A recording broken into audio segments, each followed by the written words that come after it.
네, 사실은 지금 사도행전 시리즈 설교를 제가 준비를 하고 있었는데요. 이제 오늘 아마 명절 때문에 많은 분들이 출타하실 것이다 그런 예상으로 또 너무나 또 교회의 핵심적인 중요한 메시지이기 때문에 좀 미뤘습니다. 미뤘고요. 대신에 명절이지 않습니까? 그리고 이제 가족과 함께하는 시간들이 좀 많기 때문에 어떻게 하면 이 시간들을 잘 보낼까 기도하다가 장세기 말씀을 준비했습니다. 사도행전은 다음 주부터 바로 이어서 하도록 하겠습니다.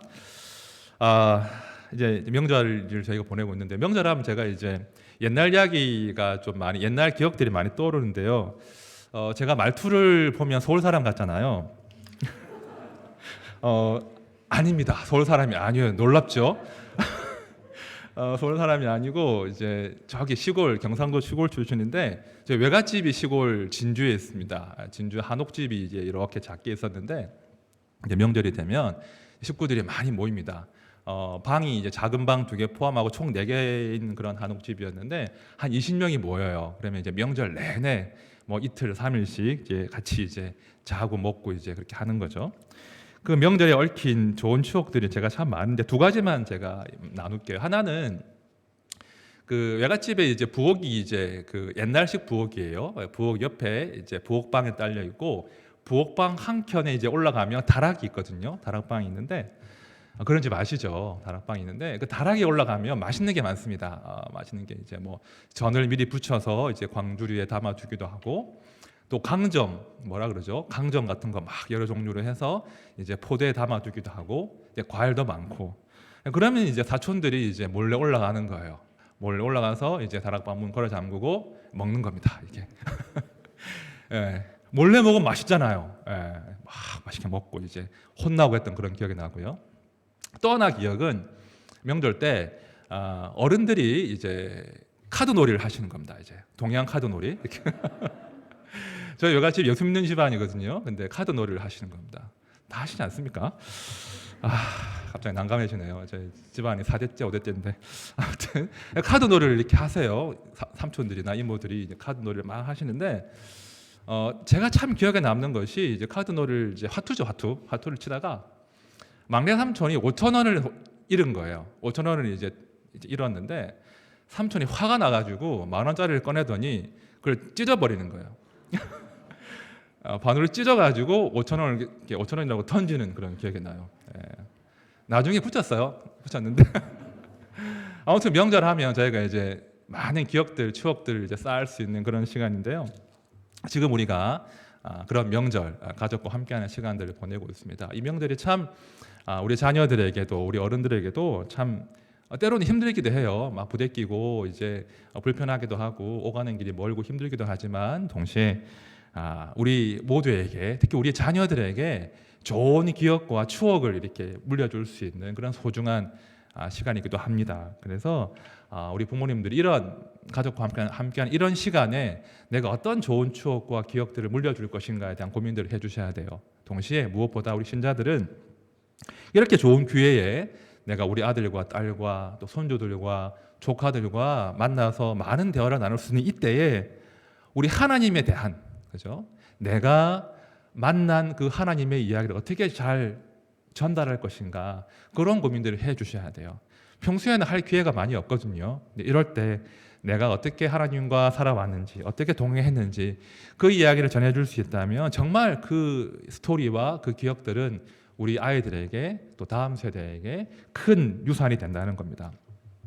오늘 본문이 바로 그런 이야기입니다. 창세기 48장은요 다른 이야기가 아니라 야곱이 아들 요셉과 두 손자에게 마지막 말 유언을 남기는 그런 내용을 지금 담고 있습니다. 유언이죠. 어려운 말 아니죠. 마지막으로 남기는 말.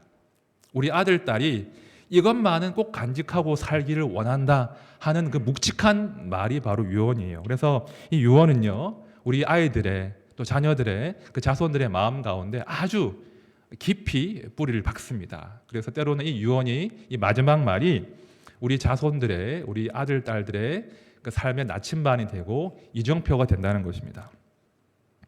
왜 젊은 목사가 유언 이야기를 하나? 그죠? 사실은 제가 최근 한 달 동안에 한 몇 주간입니다. 몇 주간 정말 아픈 죽음을 두 번의 죽음을 경험했거든요. 한 번은 20살 아이의 죽음이었어요. 제가 너무나 친한 사랑하는 그 친구 목사님의 첫째가 소천했거든요. 최근에. 또 한 번은 지난 주일날 또 제가 너무나 사랑하는 오래 우정을 쌓아온 한 부부의 어머님의 소천이었어요. 두 경우 모두가 예고가 없는 갑작스러운 대비할 수 없는 죽음이었어요. 제가 그 두 번의 죽음을 이제 경험하면서 이 유언 마지막 말, 이 마지막 대화가 얼마나 중요한지 좀 느꼈거든요. 여러분 목사의 그런 경험들은요 교회 자산이더라고요. 하나님의 메시지가 있더라고요. 그런 이유로 제가 오늘 이런 메시지를 준비했습니다. 자, 질문을 해드려볼게요. 여러분들 혹시 기억에 담고 있는 마음에 새긴 우리 할아버지나 부모님의 유언이 있습니까? 아니면 질문을 바꿔서 혹은 내가 나중에 우리 자손들에게 우리 아들, 딸들에게 그 남길 그 마지막 유언들, 마지막 말들을 혹시 준비하셨습니까? 이걸 한번 해보자는 겁니다, 오늘. 그죠? 우리가 우리 사랑하는 자손들에게 어떤 마지막 말들, 그들의 삶의 이정표와 나침반이 될 수 있는 어떤 말을 남기는 삶을 살 것인가, 그걸 한번 보자는 것이죠. 오늘 저는요, 이 창세기 이 야곱의 이 유언을 보면서 두 가지 원리를 제가 발견했습니다. 우리가 우리 다음 세대에게 반드시 남겨야 될 그 스토리, 마지막 이야기가 무엇인가, 제가 두 가지를 발견했는데요. 첫 번째는 이거예요. 첫 번째는 우리는 내 인생에 찾아오신 그 하나님 이야기를 우리 자손들에게 남겨야 합니다. 자, 창세기 방금 읽은 본문 48장 3절과 4절 말씀을 제가 다시 한번 봅니다. 요셉에게 이르되 이전에 가나안 땅 루스에서 전능하신 하나님이 내게 나타나사 복을 주시며 내게 이르시되 내가 너로 생육하고 번성하게 하여 내게서 많은 백성이 나게 하고 내가 이 땅을 내 후손에게 주어 영원한 소유가 되게 하리라 하셨느니라. 자, 말씀을 잘 보시면 지금 야곱은요, 이 유언을 남기면서 자기를 찾아오셨던 그 하나님을 지금 기억하는 거예요. 그죠? 나를 찾아와서 나를 만나신 그 하나님 이야기를 지금 아들과 손자에게 이야기하는데요. 창세기 28장을 보시면 이 사건의 배경을 알 수 있습니다. 자, 28장 말씀 우리 같이 읽어보겠습니다. 시작. 또 본즉 여호와께서 그 위에 서서 이르시되 나는 여호와니 너의 조부 아브라함의 하나님이요 이삭의 하나님이라. 내가 누워있는 땅을 내가 너와 내 자손에게 주리니 내 자손이 땅의 티끌같이 되어 내가 서쪽과 동쪽과 북쪽과 남쪽으로 퍼져 나갈지며 땅의 모든 족속이 너와 내 자손으로 말미암아 복을 받으리라. 내가 너와 함께 있어 내가 어디로 가든지 너를 지키며 너를 이끌어 이 땅으로 돌아오게 할지라. 내가 내게 허락한 것을 다 이루기까지 너를 떠나지 아니하리라 하신지라. 자, 지금 이 28장의 이 스토리가 야곱이 평생을 마음에 담아둔 그런 하나님과의 그 만남의 스토리인데요. 이 당시 야곱은요, 도망하는 신세였습니다.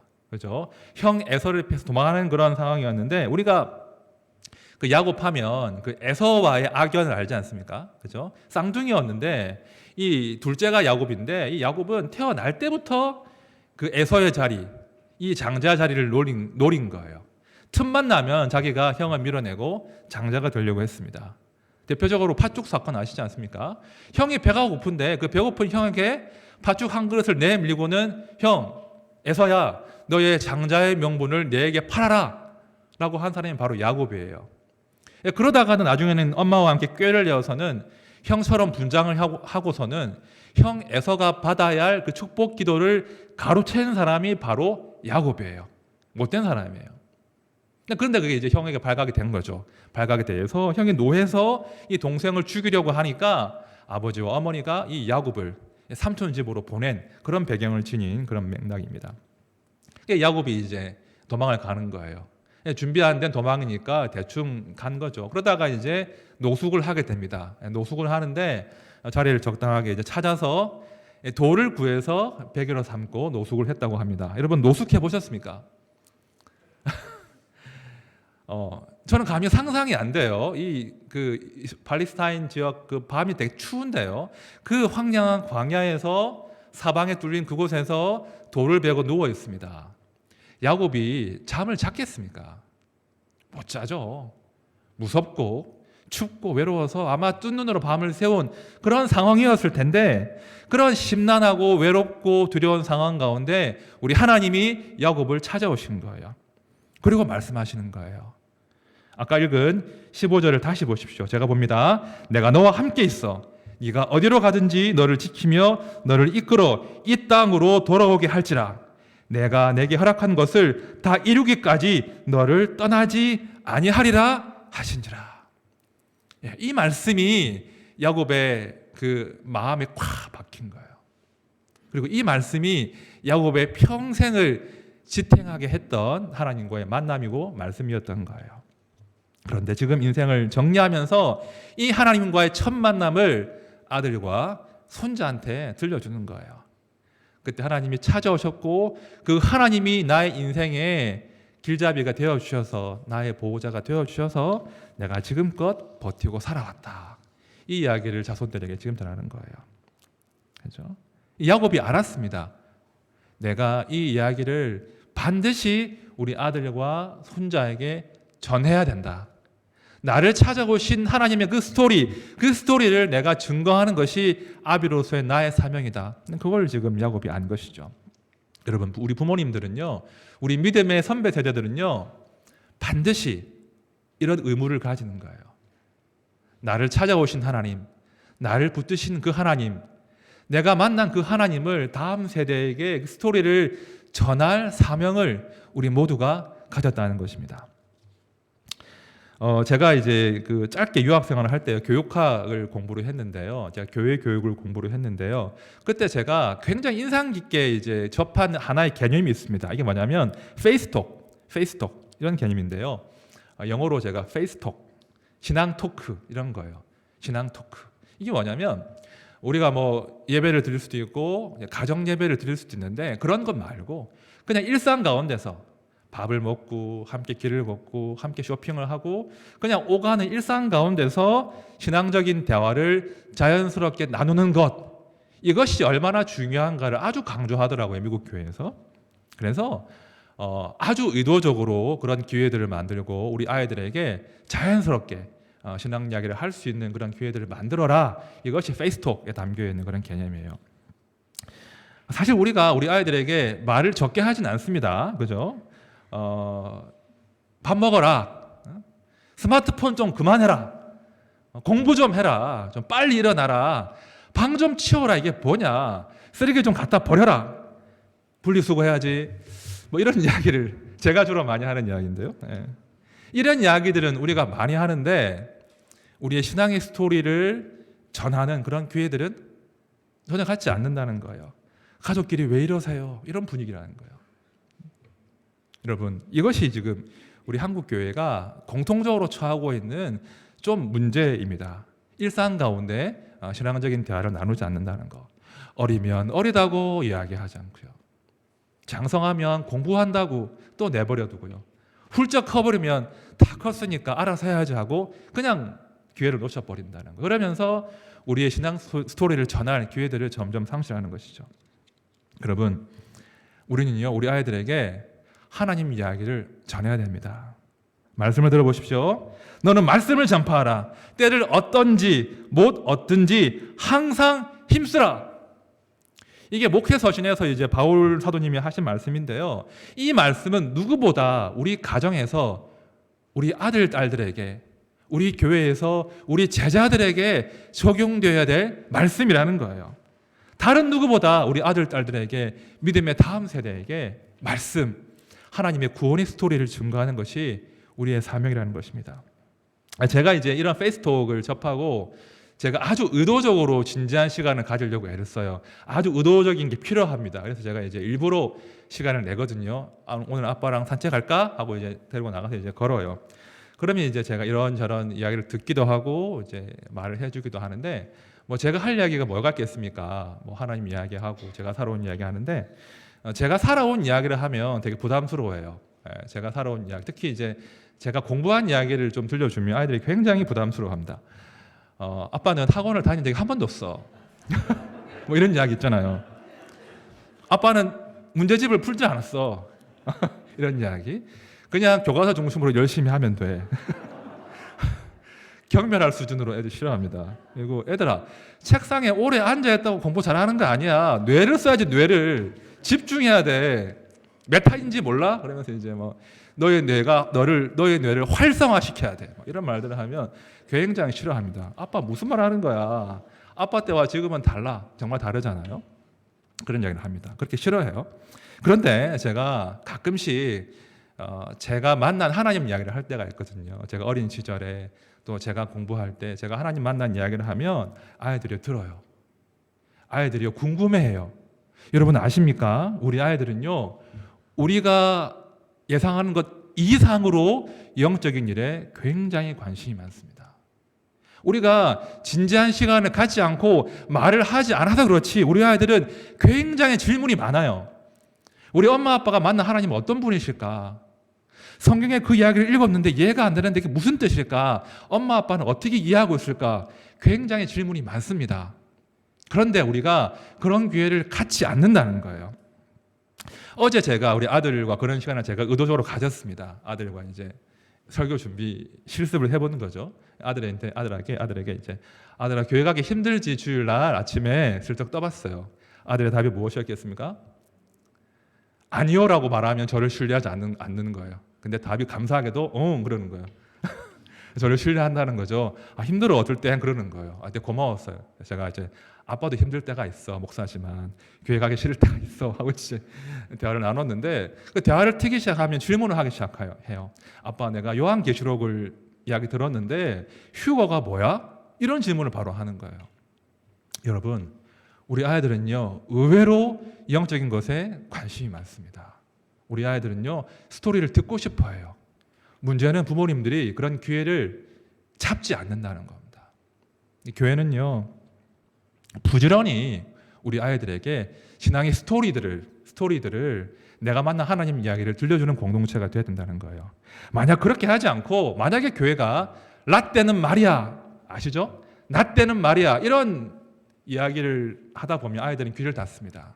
그런 이야기가 아니라 내가 만난 하나님 이야기, 우리 선생님이 만난 하나님 이야기, 우리 엄마 아빠가 만난 하나님 이야기가 이렇게 들려줄 때 그 교회가 살아있는 공동체가 된다는 거예요. 그 살아계신 하나님을 그 스토리 가운데 우리 아이들이 경험한다는 것입니다. 다른 누구보다 엄마 아빠의 입을 통해서 나를 찾아오신 하나님 이야기가 들려줄 때 그 이야기가 우리 아이들의 평생을 지탱하는 견관다처럼 마음에 박힌다는 것입니다. 이걸 꼭 믿으십시오. 두 번째입니다. 우리가 남겨야 될 두 번째 이야기는요 이겁니다. 내가 환난 중에 만난 하나님 이야기를 들려줄 수 있어야 됩니다. 자, 창세기 48장 16절 말씀을 우리 다 함께 읽겠습니다. 시작. 나를 모든 환난에서 건지신 여호와의 사자께서 이 아이들에게 복을 주시오며 이들로 내 이름과 내 조상 아브라함과 이삭의 이름으로 징하게 하시오며 이들이 이 세상에서 번식되게 하시기를 원하나이다. 네, 이 짧은 구절 가운데 야곱이 평생을 통해 깨달은 진리가 하나 있습니다. 그게 뭐냐면 나를 모든 환난에서 건지신 여호와의 사자. 이 한 구절에 압축되어 있어요. 야곱이 정말 우리가 알지만 파란만장한 생을 살지 않았습니까? 창세기 47장을 보면 야곱이 바로에게 자신을 이렇게 소개하거든요. 자, 47장 9절입니다. 야곱이 바로에게 아뢰되 내 나그네 길의 세월이 130년이니이다.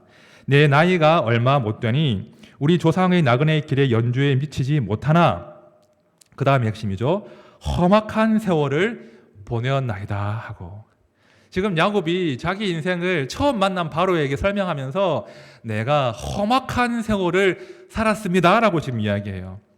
정말 그렇거든요. 야곱이 평생을 속고 속이고 빼앗고 빼앗기고 내가 아끼는 아내는 일찍 죽어버리고 그죠? 온 부족이 온 가문이 다 죽을 위기에 처하기도 하고 제일 아끼는 그 아내가 낳은 그 요셉은 죽었는지 살았는지 알지 못한 채 20년간 생이별을 하고 정말 야곱은요, 피눈물 나는 인생을 산 그런 사람이에요. 어른들이 종종 그런 말씀을 하시지 않습니까? 내 살아온 이야기를 책으로 쓰면 몇 권은 될 거다. 그런 말씀 하시죠. 지금 야곱이 지금 그런 말을 하는 겁니다. 내가 정말 험악한 세월을 살았습니다. 자, 그런데요, 그랬던 야곱인데 오늘 본문에서 마지막으로 한 고백이 무엇입니까? 돌아보니 그 모든 험악한 세월을 내 힘으로 버티고 살아온 것이 아니라 모든 환난에서 여호와의 사자께서 하나님이 나를 건지셨다. 이런 고백을 지금 야곱이 하는 거예요. 아들아, 딸아, 나는 자수성가했어. 이 말을 지금 하는 게 아니라 나는 내 힘으로 이기고 버티고 이루는 것이 아니라 하나님이 모든 환난 가운데 나를 살리시고 도우셨다. 이 스토리를 지금 야곱이 아들과 손자에게 증거하는 것입니다. 이런 스토리 전수가 필요하다는 겁니다. 많은 분들이 이런 말씀들을 하십니다. 우리 시대의 자녀들은 그 어떤 세대보다 고생을 모르는 세대다.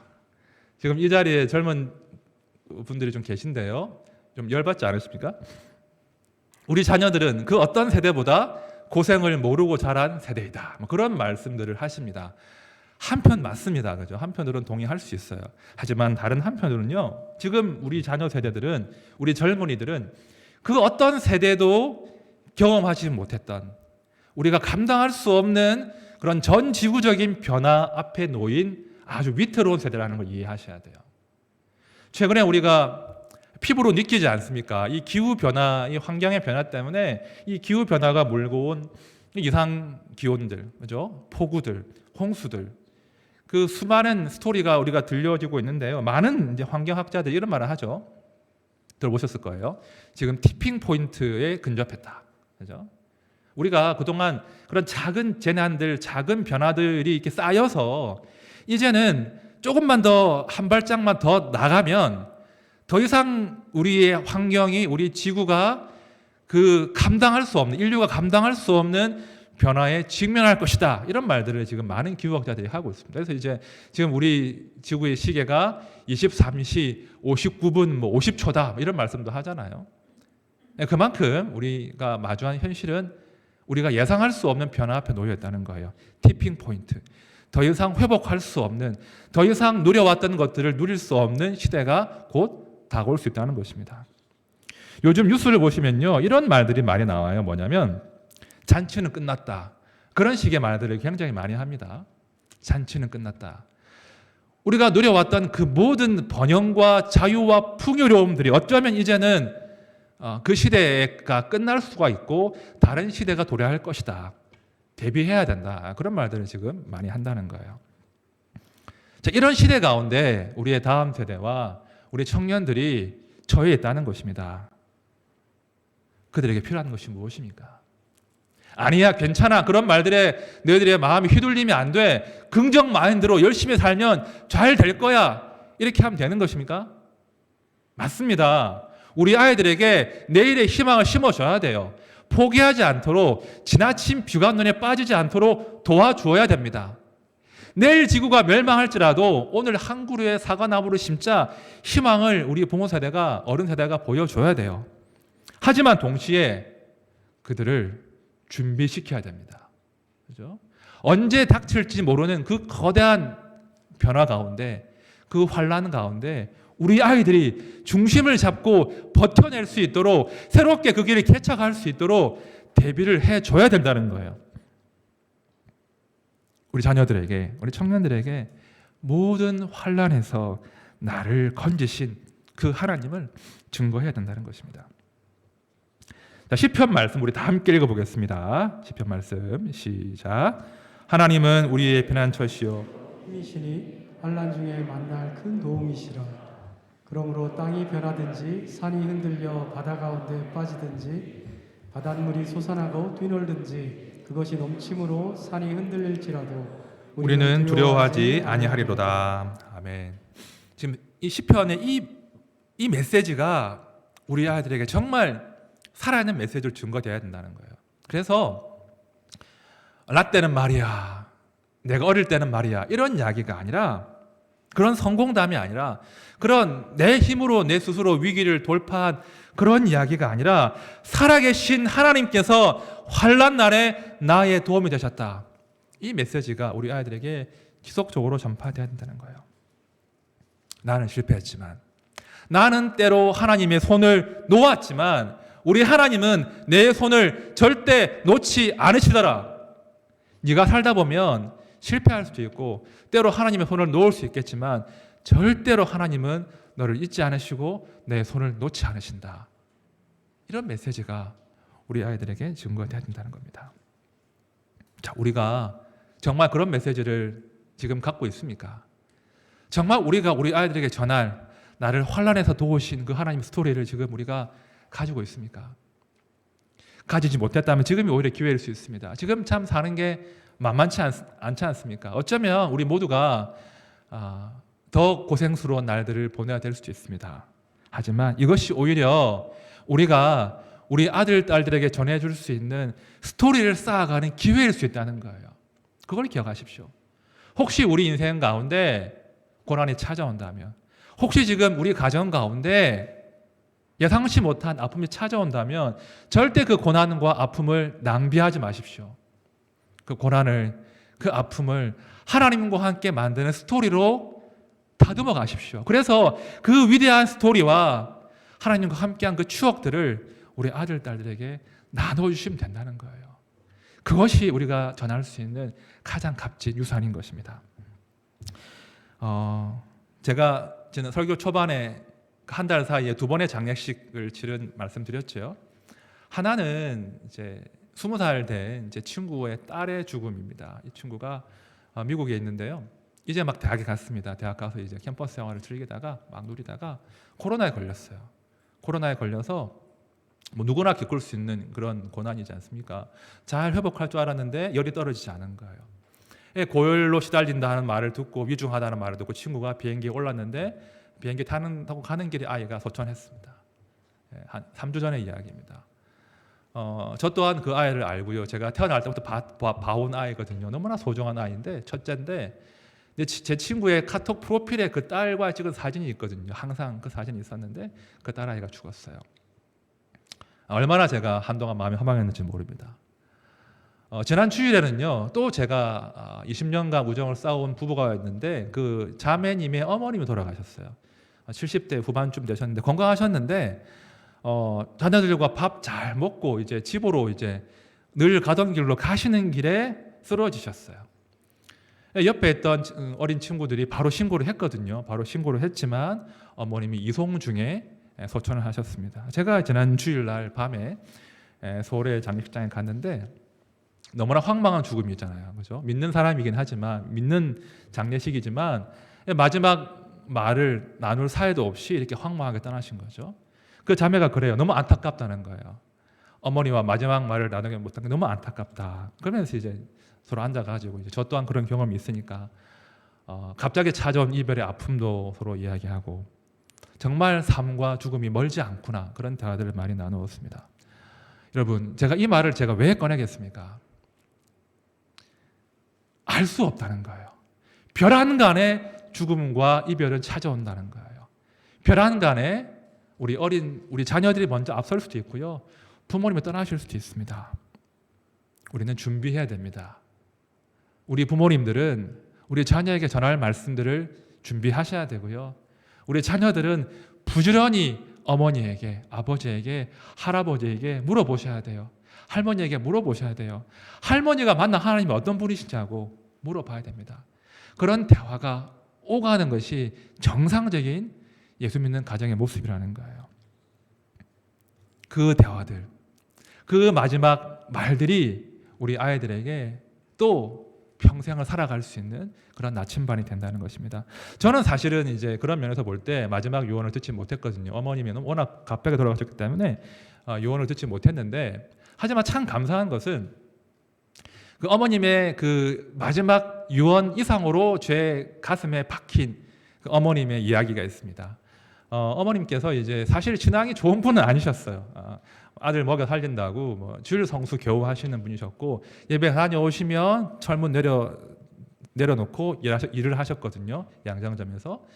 그런데 우리 어머님께서 한 번씩 본인의 신앙 고백을 이렇게 하셨는데, 기도하실 때, 특히 저를 위해 기도하실 때 신앙 고백을 하시는데, 제가 지금은 건강해 보이지만 참 병약했습니다. 병약해서 자주 아팠는데, 사실 뭐 아이가 아프는 거 대수롭지 않잖아요. 뭐 큰일도 아니고 약 먹으면 되고 그냥 며칠 아프다가 낫는 거 아니겠습니까? 근데 이제 한 번씩은 어머니에게 그 아들이 아프는 것이 너무 아프게 다가오셨나 봐요. 너무 절박했나 봐요. 그러면 한 번씩 이제 어머니께서 이제 저를 안고 기도를 해주시거든요. 기도를 해주시는데, 그 기도 가운데 제가 하나님이 보이더라고요. 제가 어린 마음이었지만 우리 어머님께서 그 작은 고난이지만 그 고난 가운데 하나님을 간절히 찾는 그 기도 가운데 제가 어렸지만 하나님의 현존, 하나님의 함께 하심을 느낄 수가 있겠더라고요. 여러분 기억하십시오. 우리 아버지의 어머니의 기도가요, 우리 아이들이 하나님의 현존, 하나님의 임재를 느낄 수 있는 탁월한 통로가 된다는 거예요. 그래서 여러분들 기도 함부로 하시면 안 돼요. 기도 대충 하시면 안 돼요. 아이들과 함께 식사 기도할 때나 아이들 위해서 기도해 주실 때 정말 하나님이 여기 계신 것처럼 기도하셔야 돼요. 제가 그걸 느꼈거든요. 어머니가 저를 안고 눈물로 기도하실 때마다 어머니의 하나님이 어떤 분이신지 제가 알겠더라고요. 절박하는 가운데 하나님을 찾을 때 그 여인을 외면치 않으시는 그 하나님, 그 눈물을 귀하게 보시는 그 하나님을 제가 어린 마음이었지만 알겠더라고요. 근데 제가 그 기억 붙들고 사는 거예요. 제가 얼마나 인생의 위기가 많았겠습니까? 모두가 다 그렇지만, 모두가 다 인생의 위기가 많고 넘어질 수밖에 없는 그런 순간이 찾아오지만, 제 마음 가운데 박혀있는 그 어머니의 기도 소리와 어머님이 부르시던 그 환난 가운데 부르시던 그 하나님의 이름이 제 심령 가운데 견고한 닻이 되고 나침반이 되고 이정표가 되어서 제가 이 길 갈 수 있도록 붙들어 주시더라는 거예요. 그렇죠? 제가 부족하지만 영 딴 길로 가지 않고 하나님의 사람으로 살아갈 수 있도록, 주의 사명 감당할 수 있도록 그 어머님의 기도와 그 어머님의 그 마지막 말들이 제 마음 가운데 저를 강하게 만드는 동력이 되었다는 것입니다. 우리가 그런 스토리들을 우리 아이들에게 전해야 돼요. 나를 환난 가운데 도우신 하나님, 내가 하나님의 임재와 현존을 갈망하는 가운데 기도하는 그 기도의 소리가 우리 후손들에게 마음에 새겨지면 그 아이들은 절대로 하나님을 떠나지 않습니다. 눈물의 기도는 결코 망하지 않습니다. 이걸 기억하십시오. 말씀을 정리하겠습니다. 우리 가정에서, 우리의 교회 공동체가 우리 아이들에게 전해야 될 것이 무엇입니까? 교회가 부흥해서 멋진 건물이 올라가고 교육센터가 올라가면 되는 겁니까? 그런 부동산과 자산을 우리가 남겨줘야 되겠습니까? 아니면 라떼는 마리아 하면서 성공담을 막 이야기하면 그것이 소중한 자산이 되겠습니까? 그렇지 않습니다. 결코 그렇지 않습니다. 은과 금이 아니라 예수 그리스도의 이름을 남겨줘야 된다는 거예요. 우리 가정에서, 우리 공동체가 나를 찾아오신 하나님, 나를 환난 가운데 도우신 그 하나님을 전하고 그 스토리들이 우리 아들, 딸들의 심령 가운데 박히면 혹시 지금 잠깐 하나님을 떠날지라도 그 스토리가, 그 기억이 반드시 우리 아이들의 마음을 추격해서 다시 하나님 앞으로 불러 세운다는 것을 기억하시기 바랍니다. 그래서 우리가 이제는 정말 의도적으로 애를 쓰셔야 돼요. 의도적으로. 인텐션 되게 중요합니다. 가정에서 예배를 드릴 때, 함께 식사를 할 때, 차를 타고 오갈 때, 그죠? 산책을 할 때 하나님 이야기하십시오. 야, 큐티해라. 말씀 봐야지. 기도해야지. 헌금 생활해야지. 이런 율법적인 종교적인 의무사항은 좀 천천히 하시고요. 내가 만난 그 좋으신 하나님 이야기를, 그 스토리를, 그 살아있는 이야기를 전해줘야 된다는 거예요. 그 스토리 위에 율법이 더해져야 돼요.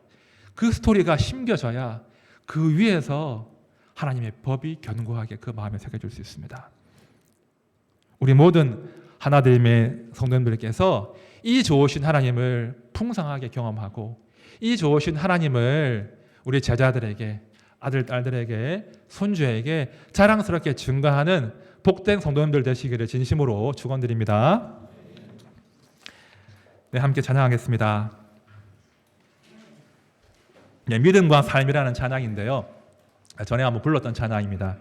저는 개인적으로요, 우리 부모님들이 아들, 딸들에게 성공담보다는 실패담을 더 많이 말씀하시면 좋겠어요. 나는 실패했었는데, 나는 하나님을 배신했었는데 하나님 나를 지켜주셨지, 포기하지 않으셨지, 이런 이야기가 사실은 아이들에게 힘이 되거든요. 사실 이 찬양이 그런 노래입니다. 그렇죠? 이 찬양을 가사를 잘 보시면 나는 정말 그렇게 살만한 능력이 없지만, 실력이 없지만 하나님이 도우셨다. 그죠? 그런 고백들이 우리의 고백이 되고, 우리 아들, 딸들에게 전수되기를 원하는 마음으로 함께 찬양 올려드리겠습니다. 믿음과 삶. 믿음과 삶을 살아내는 실력이 너무나 다른 내 모습, 너무나 다른 내 모습을 볼 때에 이 모습도 주가 사랑하실까. 자신 없는 내 모습 그저 주님 앞에 있네. 나 같은 자도 사랑하여 주시고 한 번도 나를 떠나지 않으셨네. 아픔 속에 주를 작게 여긴 나 꾸짖지 않으시고 내 손 잡아주시네. 오직 주님 안에 두려움 없네. 고난을 통해 날 만드심을 믿네. 주님만이 내 모든 것 되시네. 주의 강한 손 날 붙드시네. 오직 주님 안에 소망이 있네. 내 삶을 통해 영광 받으시 주님만이 내 모든 것 되시네. 주의 선하심 나 노래하. 우리 한 번 더 고백합시다. 오직 주님 안에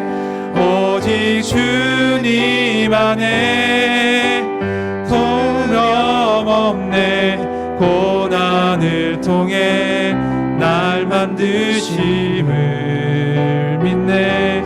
주님만이 내 모든 것 되시네. 주의 강한 손 날 붙드시네. 오직 주님 안에 소망이 있네. 내 삶을 통해 열망 받으신 주님만이 내 모든 것 되시네. 주의 선하심 나 노래하네. 우리가 지금 필요한 것은요, 정직한 스토리입니다.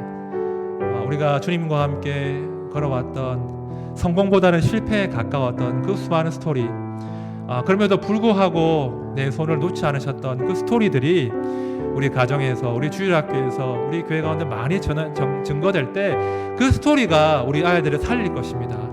그렇죠? 우리가 전하는 그런 딱딱한 교리가 아니라, 지식이 아니라 그 살아계신 하나님과의 스토리가 우리 아들, 딸과 다음 세대를 살릴 것입니다. 우리 기도합시다. 하나님, 제가 부족하지만 나를 도우시고 나를 모든 환난에서 건지셨던, 나는 비록 실패했으나 나를 도우셨던 그 하나님의 스토리들을 우리 제자들에게, 우리 후배들에게, 우리 아들, 딸들에게 자랑스럽게 이야기할 수 있는 그런 담대한 삶을 살게 해주십시오. 제 입술 가운데 주님을 자랑하는 그런 스토리가 끊이지 않도록 저를 도와주십시오. 우리 함께 간절히 기도하겠습니다.